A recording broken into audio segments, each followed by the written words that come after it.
This is how I made my first $1,000 on YouTube without showing my face. For my first 3 years of making YouTube videos, I never showed my face. Now first channel has over 500,000 subscribers and I've made over 10 million views. But it was easy to get there and there were a lot of things that I did wrong along the way. So here are the top 5 things that I would do differently if I started my faceless YouTube channel over again. No. 1. Don't use stock footage. This is one of the biggest mistakes that I see beginners make. They go out and they buy stock footage, or they just use stock footage that's free online. The problem with this is that the people searching for that content have probably already seen it 100 times before. It's overused and doesn't really stand out. What you should be doing instead is creating your own content. Even if you have a faceless channel, it can still be original. It just means that you're going to have to put in a little bit more effort into it. For example, a popular YouTuber, he creates videos about basketball and he doesn't show his face.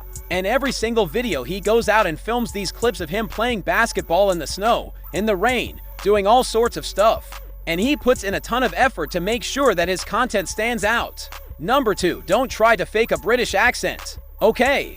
So when I first started my channel, I was obsessed with video games and I wanted to make videos about Call of Duty, but I didn't want to sound like all the other YouTubers that were already covering that topic, so I tried to put on a British accent, but this was the biggest mistake because all it did was it confused people and it didn't really sound good. And so what I should have done instead was just be myself, because at the end of the day, people connect with real people, not fake ones. 3. Don't cover overused topics. Like I said before, when I first started my channel, I covered topics that everyone else was already covering. And that was a huge mistake because it's very hard to stand out when everyone else is also talking about the same thing. If I could go back, I would have found a unique angle on a topic. Or I would have just created a completely new topic altogether. For example, Mr. Beast, he didn't just come out with the same content that everyone else was making. He actually came up with a whole new style of video, and that's why he blew up the way that he did. 4. Don't make long intros. When I first started making YouTube videos, I thought that I needed to have a long intro that explained what my channel was about. But in reality, people just skip through it anyway. So what I would do differently is I would just get straight to the point and start the video.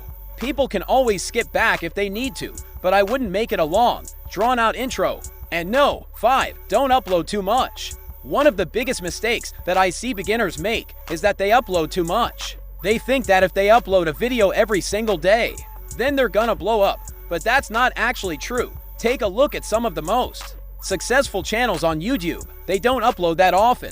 For example, PewDiePie.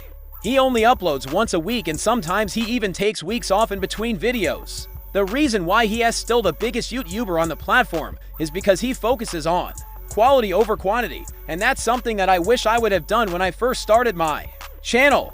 So those are the top 5 things that I would do differently if I started my faceless YouTube channel over again. I hope that this video has helped you, and if it has, please make sure to leave a like and subscribe. Also, I just started a second YouTube channel where I post motivational videos and vlogs. So if you're interested in seeing more of the behind the scenes stuff, then make sure to check that out. The link will be down below. Thank you so much for watching and I'll see you in the next video.